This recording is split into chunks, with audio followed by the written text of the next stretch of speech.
ચલો ગાઈસ, આજે આપણે હવે ડીસી મોટરમાં આપણે છે સ્ટાર્ટરની શા માટે જરૂર પડે છે એનું ડિસ્કશન કરીએ કે ભાઈ ડીસી મોટરમાં સ્ટાર્ટરની શું કામે જરૂર પડે છે.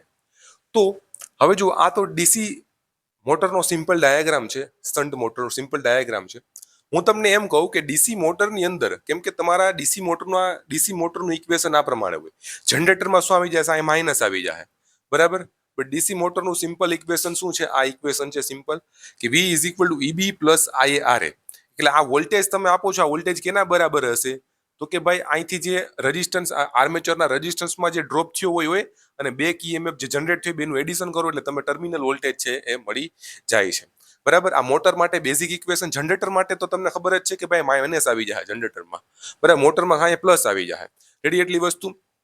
હવે તમે જુઓ કે સ્ટાર્ટિંગમાં જે આપણું બેક EMF છે, બેક EMF એ કેના ઉપર ડિપેન્ડ કરતું હતું? મેં તમને લખાયું, બેક EMF છે કેના ઉપર ડિપેન્ડ કરતું હતું? તો કે ભાઈ ફાઈ અને એન ઉપર ડિપેન્ડ કરતું હતું. હવે જ્યારે સૌથી પહેલા સ્ટાર્ટિંગમાં હું મોટરની સ્પીડ 0 હશે. સ્ટાર્ટિંગમાં મોટરની સ્પીડ તો 0 જ હશે ને. સ્ટાર્ટિંગમાં તમે ડાયરેક્ટ વોલ્ટેજ આપવાનું, મોટર બહુ ફૂલ સ્પીડમાં ફરવા માંડશે. મોટર શું ફૂલ સ્પીડમાં ફરવા માંડશે? તમે જેવો વોલ્ટેજ આપ્યો નહીં. સ્ટાર્ટિંગમાં છે મોટરની સ્પીડ કેવી હશે? 0 હશે. સ્પીડ સ્ટાર્ટિંગમાં શું હશે? સ્ટાર્ટિંગમાં જે સ્પીડ છે એ શું હશે? સ્પીડ એન શું હશે? તો કે 0 હશે. તો આ 0, તો તમારું બેક EMF શું હશે? 0 હશે.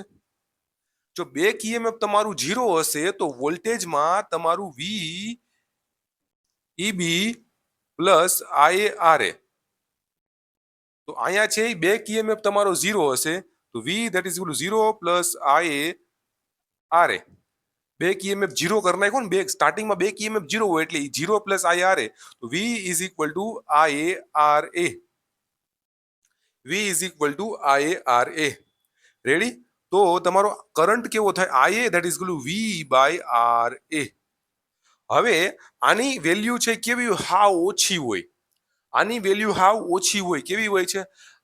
રેઝિસ્ટન્સની વેલ્યુ, આર્મેચરના રેઝિસ્ટન્સની વેલ્યુ કેવી હોય? હાવ ઓછી હોય. આર્મેચરના રેઝિસ્ટન્સની વેલ્યુ હાવ ઓછી હોય. 0 મૂકી દો. આર્મેચરના રેઝિસ્ટન્સની વેલ્યુ તમે 0 મૂકી દો તો V/0 હાવ ઓછી હોય. એટલા માટે તો આની વેલ્યુ આ 1/0 નો મતલબ શું થાય? ઇન્ફાઇનાઇટ. એટલે બહુ જ વધારે આર્મેચર કરંટ લેશે. આર્મેચર કરંટ લેશે. બહુ જ વધારે છે આર્મેચર કરંટ લેશે, કે આર્મેચર કરંટ બહુ જ વધારે લઈ લેશે. એ લાઈન ઉપર બીજા કોઈ ઇક્વિપમેન્ટ કનેક્ટ કરેલા હશે તો એ પણ એનો વોલ્ટેજ ડાઉન થઈ જાય. એટલા બધો કરંટ છે એ ખેંચી લે સ્ટાર્ટિંગમાં. એટલા માટે છે સ્ટાર્ટરની જરૂર પડે છે ડીસી મોટરમાં. ડીસી મોટરને ચાલુ કરવા માટે સ્ટાર્ટરની એટલે જ જરૂર છે એ પડે છે. કઈ રીતના? મેં તમને આખી પોઈન્ટ સમજાવ્યા કે ભાઈ આ છે ડીસી મોટરનું ઇક્વેશન છે, V is equal to EB plus IARA, બરાબર. બટ સ્ટાર્ટિંગમાં બેક EMF કેના ઉપર ડિપેન્ડ કરે છે? મેં તમને કીધું બેક EMF છે ફાઈ અને એન ઉપર ડિપેન્ડ કરે છે. બટ સ્ટાર્ટિંગમાં ડીસી મોટરની સ્પીડ તો 0 હોય, બરાબર. એટલે સ્ટાર્ટિંગમાં ડીસી મોટરની સ્પીડ 0 મૂકી તો EB ની વેલ્યુ તમારી 0 થઈ ગઈ. સ્ટાર્ટિંગમાં તમારા EB ની વેલ્યુ 0 હશે, બરાબર. હવે EB ની વેલ્યુ તમારી 0 થઈ તો V is equal to EB plus IARA, બરાબર. હવે EB ની વેલ્યુ અહીં 0 મૂકી દીધી તો V is equal to IARA. તો V is equal to IARA, તો આમાં IA ની વેલ્યુ શું થઈ જશે? RA નીચે જવા દો તો V/RA, બરાબર. તો IA ની વેલ્યુ, RA ની વેલ્યુ હવે બહુ ઓછી હોય છે. RA ની વેલ્યુ નહિવત જેટલી હોય છે. કેવી? નહિવત જેવી હોય છે. બહુ ઓછી, નહિવત જેવી, બરાબર. તો IA that is V/0 થાય. આ 0 થાય. IA ઇઝ ઇક્વલ ટુ તમારો બહુ જ વધારે આર્મેચર કરંટ લેશે. IA ની વેલ્યુ આ તમારી RA ની વેલ્યુ 0 થઈ જાય એનો મતલબ 1/, નીચે 0 આવે ને એટલે આ બહુ વધારે થાય. બરાબર. એટલે RA ની વેલ્યુ છે બહુ જ વધારે થશે. આર્મેચર કરંટની વેલ્યુ બહુ જ વધારે થશે. લાઇનમાં બીજાને વોલ્ટેજ ઓછા મળશે, વોલ્ટેજ હાવ ડાઉન થઈ જાય લાઇનની અંદર. એટલા માટે ડીસી મોટરમાં છે સ્ટાર્ટરની છે જરૂર હોય છે. ડીસી મોટરમાં તમારે સ્ટાર્ટર રાખવું પડે છે સ્ટાર્ટિંગ કરંટને લિમિટ કરવા માટે. કેના માટે?